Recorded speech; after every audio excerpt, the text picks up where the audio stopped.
Women Against Abuse is celebrating 50 years of service with Philly's best women chef competition, Dish It Up. It's happening on Thursday, June 11th at the Crystal Tea Room in Center City. This year, step into a groovy 1970s-inspired night featuring delicious bites from top local chefs, an open bar, and the chance to connect with hundreds of changemakers. Best of all, proceeds support survivors of domestic violence. Get your tickets at womenagainst.abuse.org. You know that feeling when your home just doesn't look as good as it should, but tackling a painting project feels like a headache? Between the mess, the time, and the worrying about the results, it's easy to put it off. That's why homeowners trust Hyler Painting. Their proven 7-step process keeps everything clean, organized, and stress-free. And it's backed by a 5-year warranty. Their mission is simple: to create raving fans. Get your free estimate today at hylerpainting.com.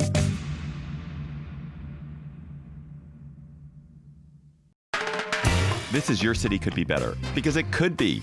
I'm David Plotz. If you love your city and still complain about it, you're in the right place. I'm an old person, and I've lived in cities for a really long time, and that means it's pretty rare that there's some kind of city policy or urban experiment that I've literally never heard of before. And that is why I am so excited to talk about democracy vouchers. Since 2015, the city of Seattle, unlike any other jurisdiction that I know of in the U.S., has given $100 in vouchers to every voter that the voter can then donate to the candidate of their choice in municipal elections. Basically, you can become a political donor without spending any of your own money and, in fact, spending the city's money, the city's tax money. I guess it is your own money because you probably paid those taxes. Today, I'm talking to Jane Zihu, the host of CityCast Seattle. And the question on the table is, would your city be better if it gave money to voters to donate to political candidates? Jane Zihu, welcome to Your City Could Be Better. Thanks for having me, David.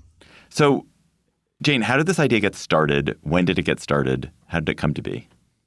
Okay, so the idea of democracy vouchers was actually proposed in the 90s by a Yale law professor named Bruce Ackerman. He had Bruce the idea... Ackerman? Oh, do you know Bruce? Sure. Yeah, I mean, I know him, but I know his reputationally. Our old bud, Bruce. So he had the idea to give American voters $10 in Patriot credit cards to donate to federal campaigns.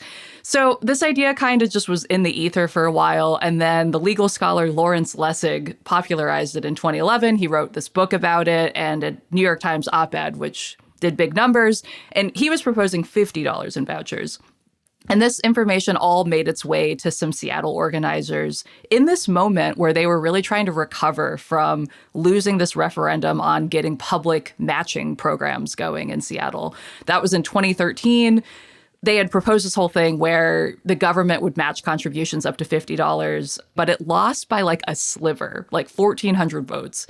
So the main group that was leading that effort heard about Lessig's work, and they decided to poll Seattleites on whether people here would be interested in doing something like a democracy voucher. It seemed pretty popular. They put it on the ballot for 2015 under the initiative called Honest Elections Seattle, and 63% of voters voted in favor of it, and that has been around ever since. We actually voted to renew this program back in August 2025. So, okay. So how does it work? What do the vouchers look like? Do you get them? Are there physical vouchers? How do you spend them? Who can you spend them on? Yeah. Okay. So you get physical vouchers to start. At least when the program first launched, you get a little piece of paper. It has 4 little rectangles that are perforated. They kind of just look like, an old school gift certificate almost. And if you want, you can return them to the campaign of the person that you want to give them to. You can also return them directly to the Seattle Ethics and Elections Commission. One innovation that they've made since they first launched this program is you can now register online to just get your democracy vouchers there. And it seems like the people who do it that way are actually more likely to turn them in because you don't have to faff about with figuring out how to get this piece of paper back to where it needs to go. But You typically get them at the beginning of the year. Like, I think they're usually released in like February or March. And it depends a little on what elections are happening. Like, it has to be a city office, obviously. And some years there are only some people in some districts who get them. So for instance, this year here in Seattle, there's a District 5 seat open. And so those folks are getting $50, but the rest of the city, I don't believe, gets anything. Oh, interesting. Okay.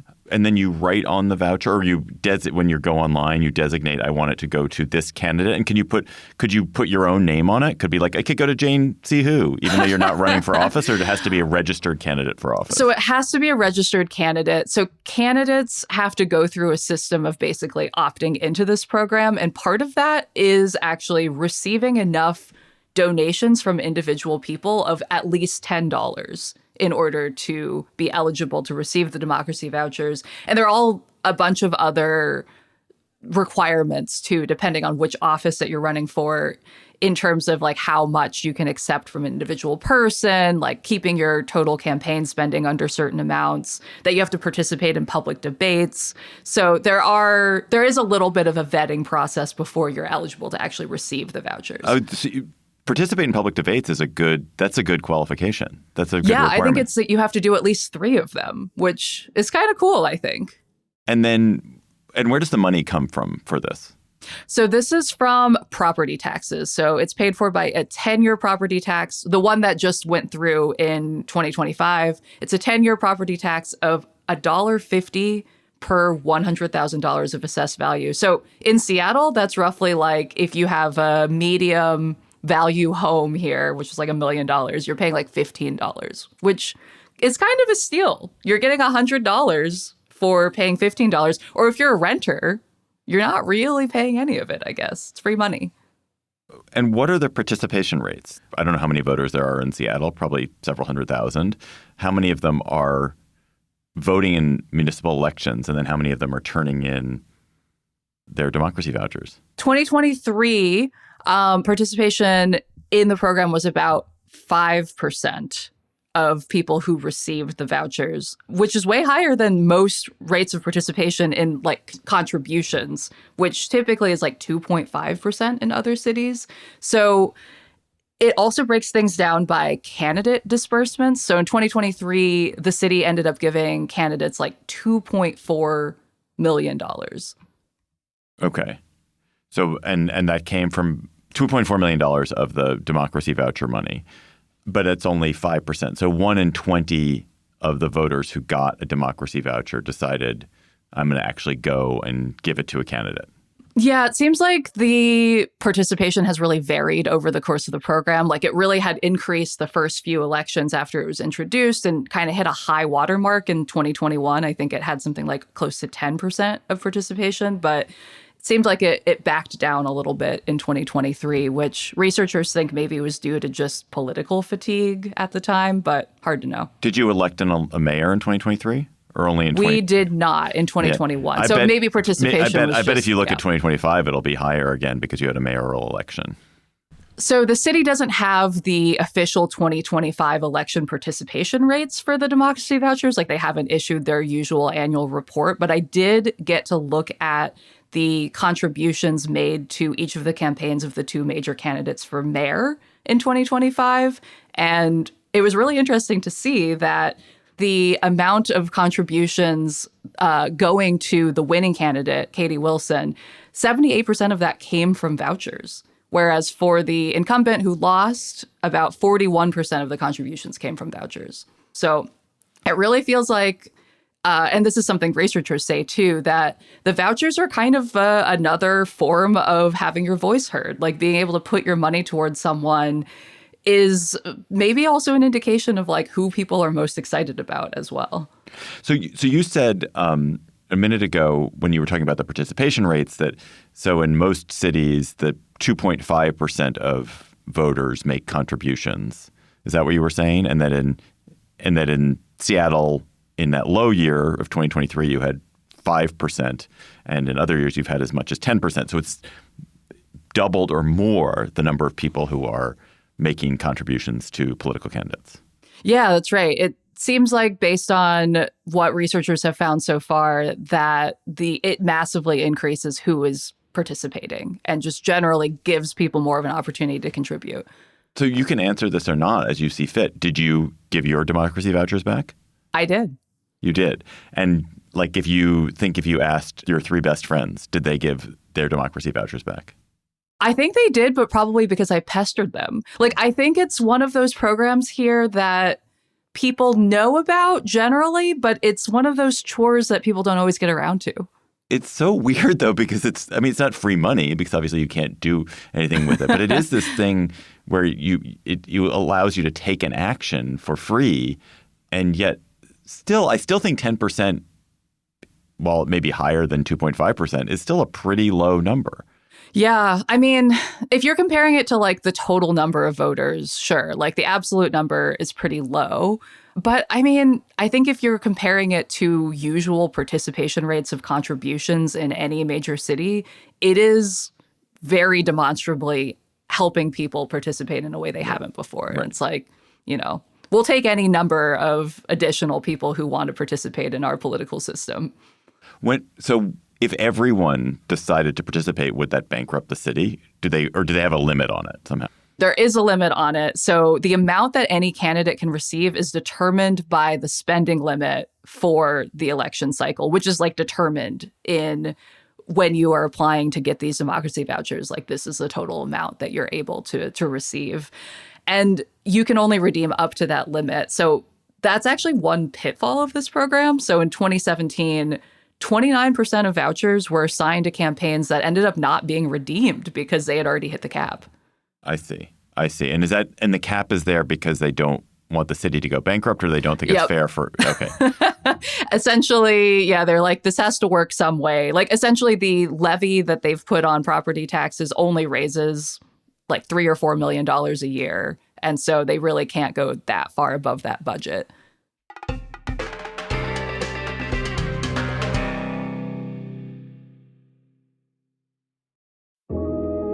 Hey everyone, it's Abby Fritz, senior producer here at CityCast Philly.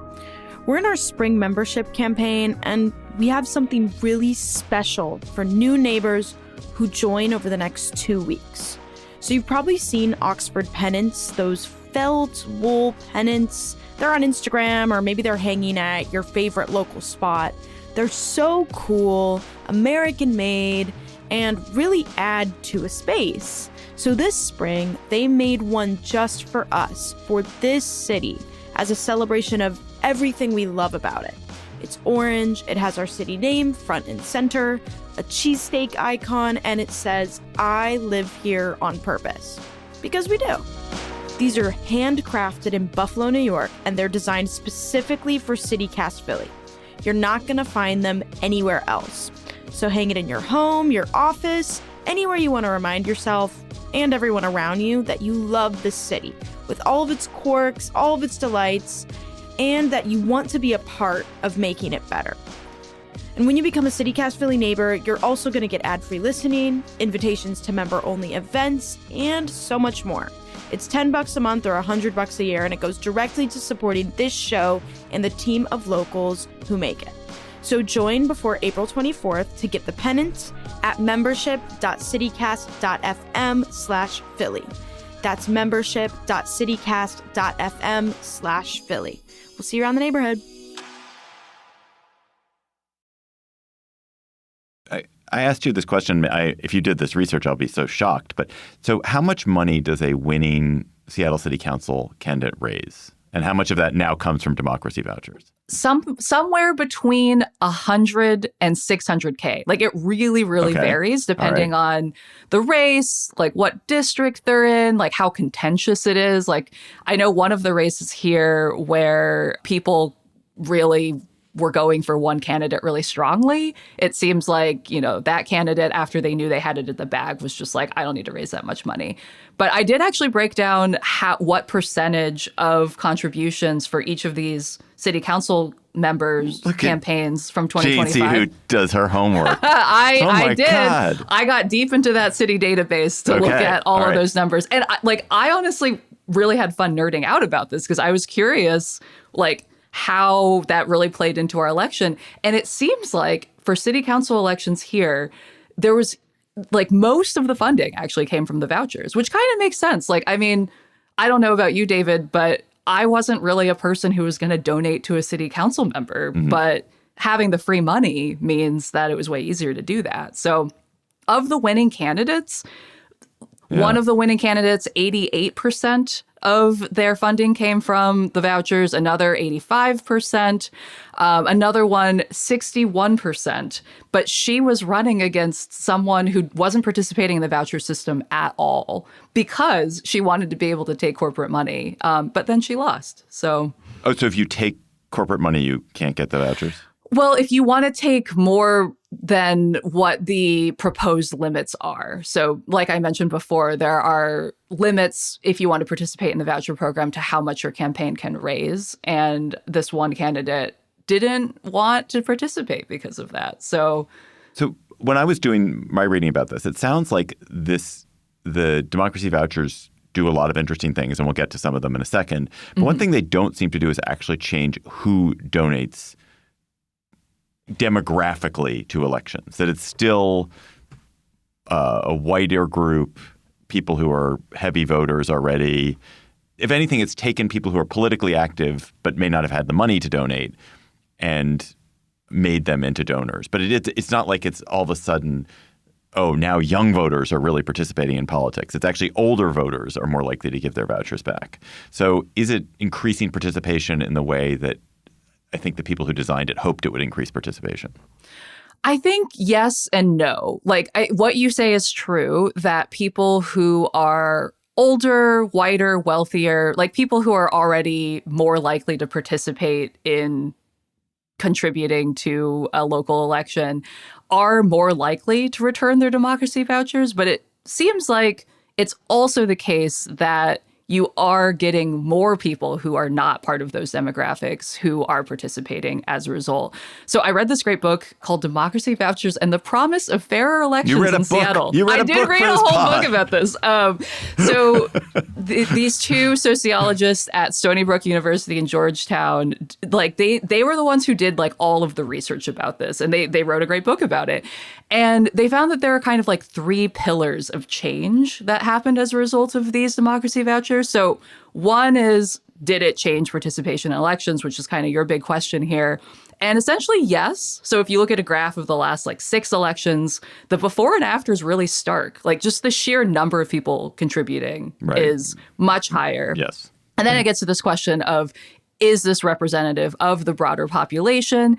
And the answer is sort of. Like, it's more representative than the usual system of contribution. So there are more people of color and more young people participating. But like you say, white, older, more affluent Seattleites are still more likely to participate. But participation, they found, is growing in these groups of, younger people, people of color. So overall, that's good news. And then the third pillar that they looked at was, did this renew the pool of participants in local elections? Like, are more people investing than before?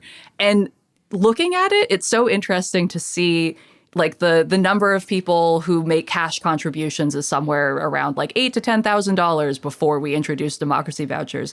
And that has increased by so much. So in 2021, close to 60,000 different people participated. So basically, it's like quadrupled or quintupled the number of people who are just making contributions in the first place. But most of those contributions are from democracy vouchers. Yes, the vast cash. majority of them are from vouchers instead of cash. Although some people are now doing cash in addition to the vouchers, which I think is another rich area of study, but we don't have numbers on really.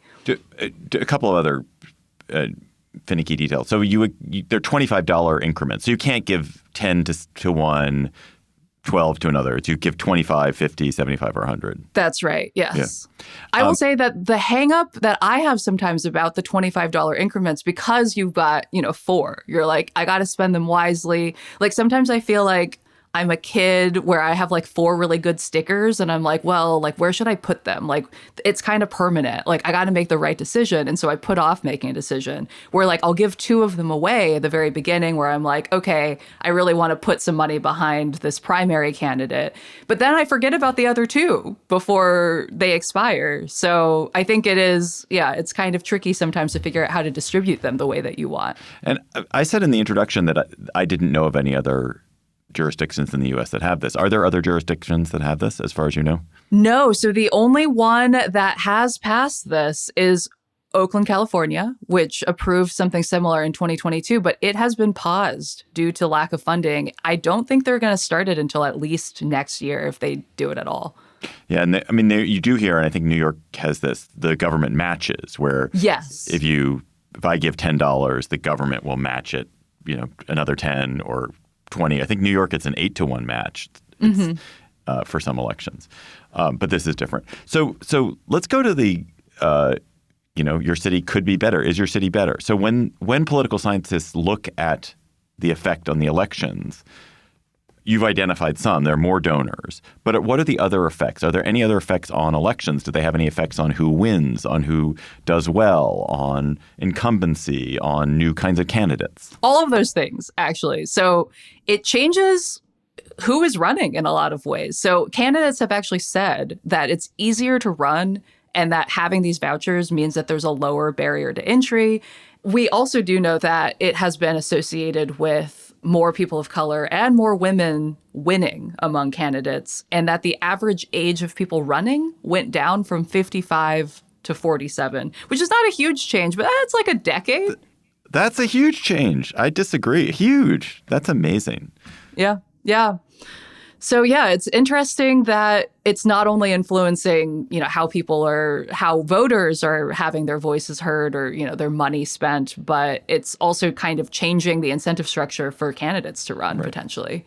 Right. And your example of your mayoral race where you have a young woman, Katie Wilson's a youngish woman, right, who won that election over an incumbent. Younger than the average, I guess. Yeah. She's like early 40s, I think. Yeah. So. Okay. So, but not an old woman who won that and did it with 78% of her donations. That's right. Yeah. That's astonishing. So this is just for Seattle, for municipal elections. Is it? That's right. Would this be legal? Could the state do something like this? And could there be a federal version of this? Or would that be illegal if it were federal? There was actually a 2017 legal case brought to county court alleging that our voucher system infringed on homeowners' First Amendment rights to use taxpayer dollars to fund speech they didn't support. And that actually got appealed to the Washington State Supreme Court, who ruled against the homeowners. They said that the precedent came from this 1976 case, Buckley versus Vallejo, which upheld the use of government funding of campaigns, including limits on spending by candidates who choose to accept government subsidies. So it's unclear, though, whether the U.S. Supreme Court would come to the same decision, though. Mm-hmm. So, I mean, there has actually been a similar program proposed at the federal level in 2018. So Ro Khanna, who is a California representative, introduced a Democracy Dollars Act and proposed that each voter gets federal election vouchers, too. So $25 for the president, $15 for the Senate, and $10 for the House. But it didn't really go anywhere. Interesting. How well known is this in Seattle? Obviously, you know about it because you're talking about it. But do you think this is this something that people broadly care about, talk about, know about? I think know about. I would guess most people at least know about it. As we talked about, participation is not super high. Like, I do think that people know about it and know that they maybe should be returning them in the same way that a lot of people feel like they should be voting, but our municipal elections often are in the 30 to 40% range. So it's not atypical for a city to not have, huge election turnout unless it's tied to a presidential election as well. It's not like a huge point of civic pride or anything, which I've always been surprised about because it's such a cool program and we're the only ones doing it. Yeah. Are there any people who object? Are there any haters? I have never heard of a hater, I will say. people taking free money and being able to give it to someone they like. It feels like It's not free money, Jane. It's your tax money. Yes, it's sure, tax sure, money. sure. You're paying extra taxes to do as this. a renter, You're feels paying like a higher rent. That it might be true. It might be true. It does feel like you're getting away with something a little bit if you're not a homeowner having to directly absorb those costs. But I mean, I have talked to a lot of people who know about them but have never used them, which I don't think is uncommon. It is. I wonder why it hasn't really spread beyond Seattle. It's just like a genuinely interesting new idea. And as you say, if there's not a huge objection in Seattle, maybe if you did it in Detroit, people wouldn't object, or in Nashville, people wouldn't object. Yeah, I mean, there have been other proposals in LA, Austin, Albuquerque, New Mexico. I think at the state level, New Hampshire and South Dakota have tried to pass something like that. Actually, South Dakota passed it, but then it was repealed by a Republican-controlled legislature and governor. So, I mean, it does seem like it's most popular in mid-sized cities that are run by Democrats. And, I mean, I kind of agree with you. Like, I'm surprised that more people haven't tried this, but the only thing I can think of is incumbents have reason to dislike this. And I don't know. I mean, if you're like already very comfortable and deeply entrenched in the political system in your city, then you're like, why would I want more democracy when things are already working pretty well for me? It's like, why shake up this whole thing? I've also heard the argument, of course, it takes time and effort to get this on the ballot. And then it also takes time and effort to actually administer the program. Right. Like part of what our taxes are paying for are like people to oversee this program, the logistics of sending them out. And it is extra effort, but, it doesn't seem like it would be impossible. So what can your city could be better listeners take away from our conversation to make their city better? I mean, I think thinking about any new way to increase political participation is an important part of democracy. And this in particular feels like it gives power back to the people in having their voices heard in what's otherwise a pretty convoluted process of campaigning, rather than letting corporations or organizations with money really dominate the conversation instead of letting the voice of the people be heard. So, I mean, whether that's democracy vouchers, which might be a bridge too far for some people, or even just, having a matching program for donations, it seems like those are both pretty low-hanging fruit for making sure more people participate in local elections.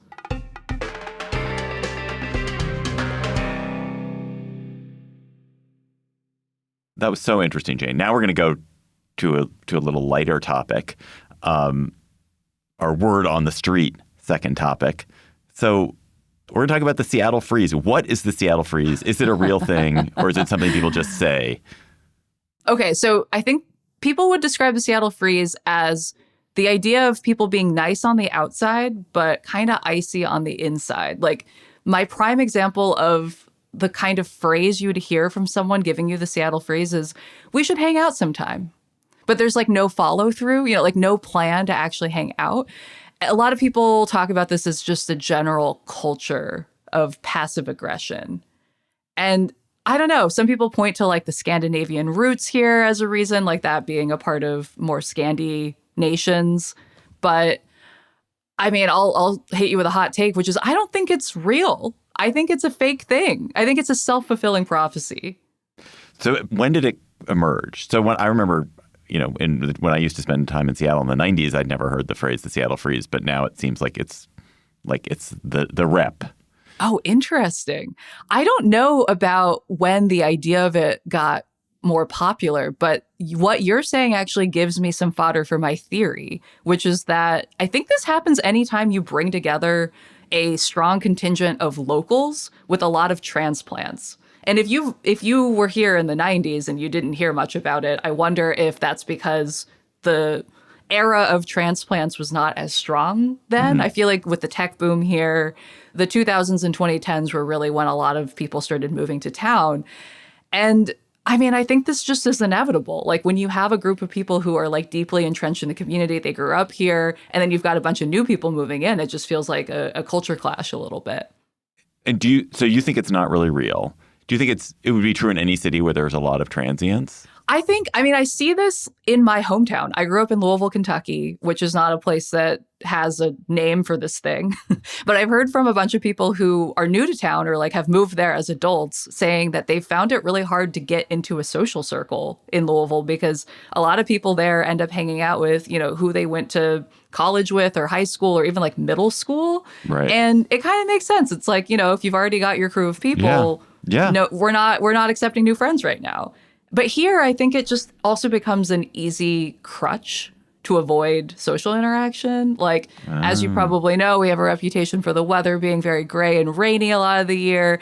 I think it's just like getting easier and easier to disappear into like our online worlds rather than interacting in real life and just being like, ugh, it's too hard to make friends because of the Seattle freeze. Because of the Seattle freeze, not because I'm not trying, not because I'm just sitting on my hard. ass. Like, I get it. Like, I understand. But I think there's like a little element of maybe it is harder to break through people's exterior here. But I don't know. I'd say half of my friends here are transplants and half of them are people who grew up here. So I'm like, it can be done. What's, I think, to me is so odd about this theory is that actually the people who are desperate to make friends are transplants. So I think where you get tension is when the native who is like, I don't need these people. They are annoying. All the prices are higher. Like, why is there another poke shop here? And like the natives are encountering the transients. But I would have thought the transients would be not Seattle freezing themselves at all. They'd all be like, I'm new in town. Let's hook up. I think you see some of that, but then you also, I think, have some folks who are like, I'm new and this is just really hard. And I mean, to that, I say, yeah, it is hard. I think it takes a few years to build relationships anywhere you move. But here, because we've got this built-in thing you can point to, it's easier to point to that thing instead of just accepting that it's hard. Yeah. I mean, D.C., where I live, is a city filled with transplants and with people who come in and out of it. And I actually think that especially when you're young and you move to D.C., it's pretty easy to plug into social circles for the reasons I just talked about, because everyone else is new. And so you're all in the same position. And so everyone's kind of joining up. Also, because I guess political careers are intrinsically more social careers than tech careers. A lot of people who go into tech careers are personality. Or you're like working from home too, I think is another big thing here, which is, a lot of people are not going into an office and meeting people organically. I mean, is there a word for that in DC? Like the clash between people who've been around for a long time and people who are just moving through? No, because the people I've been around for a long time. I grew up here, and we're just seen as irrelevant. Nobody cares about us. Everyone knows that it's a city where the transplants matter, and the locals we're interesting curiosities. Jane C. Hu, host of CityCast Seattle, thank you so much for coming on Your City Could Be Better and doing so much prep work. That was amazing. Thanks so much for having me, David. Listen to Jane every weekday on CityCast Seattle.